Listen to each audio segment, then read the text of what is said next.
Alright, so I've done the lacing, but I haven't shown how to do the painting for those that don't know what to do for foam painting. So first you're gonna want your foam ready. Clearly, this is one of the uh, armor pieces that will be painted. It's already been dremeled around the edges. The holes have been punched. You don't have to worry about the marker because once you do all the painting, it will not show through. That's just for me to kind of have a guide, figure out how and how many holes I needed. Alright, so this is just going to go into here. I have a little spray booth that is converted from an IKEA cloth cabinet.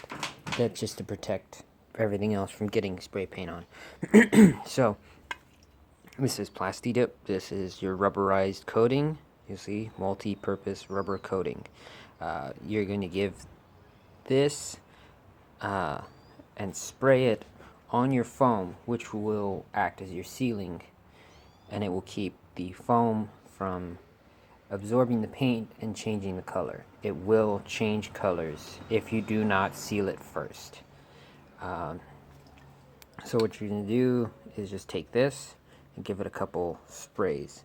Give it a couple coats, letting them dry in between. They have white, and down here they have black. I tend to use the black more. I think the coverage looks better, but I have white and I'm trying to get rid of it, so I'm using it up. So, yeah. Give me a minute and I'll show you how to spray.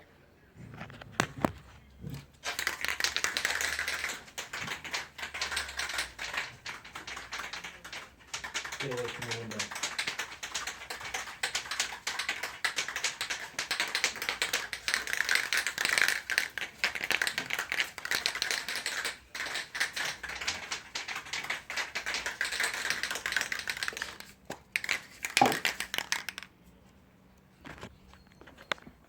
Okay, so all you're gonna do is just give it a little coating. You don't have to be super generous with it, simply because it's better to build up layers than it is to just get full coverage right off the bat, because that could leave runs, and it makes it look really gross. Well, it's just not very good looking. And the thing with the white, which I don't like, is it kind of dries this kind of translucent white, and it just, to me, I don't like it. I would prefer it to be a solid black. As you can see, even though I've covered all of it, certain spots look more covered. You'll see, I don't like that. See, it's starting to dry a little bit and it kind of fades out. Whereas if it were to dry completely white, I wouldn't have much of an issue with it. But that's not what it does. So, I kind of have an issue with it.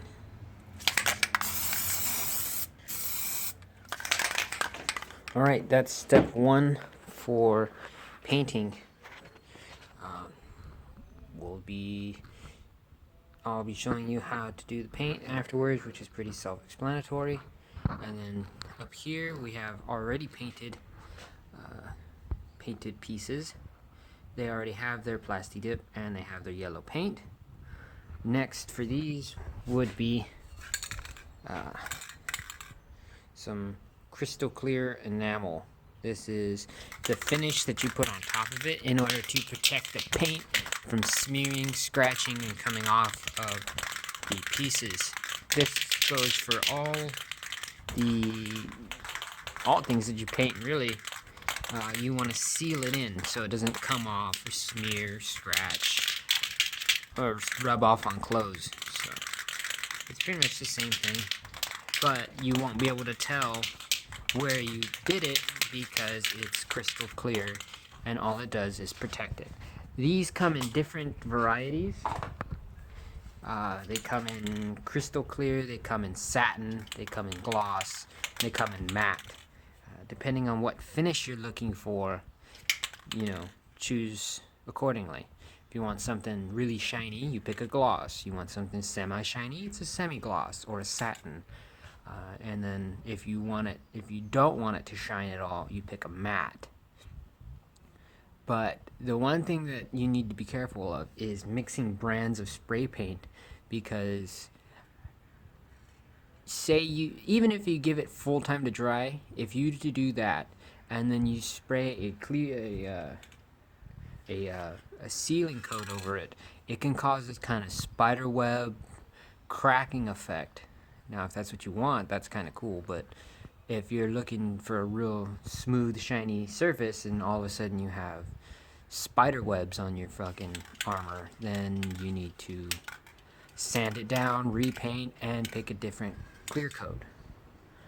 So, you have this painted piece right here. We're going to start over on this side. So we'll just do this one. I have them hung up so that I can do two different paints. I can do one painting down here, and then I can do another painting up here. But you'll see it's kind of a dull yellow. And now we're going to, you just give it a quick little thing like that, and you can't really see, but it gets a bit shinier. Picks up a little bit of the shine. You don't really need a lot, because just like normal paint, you don't want it to pool, because if you have drips, it will ruin your paint job and you'll have to sand it and do it again. Alright, so I'm just going to do all these and then I'm going to lace them up. Later.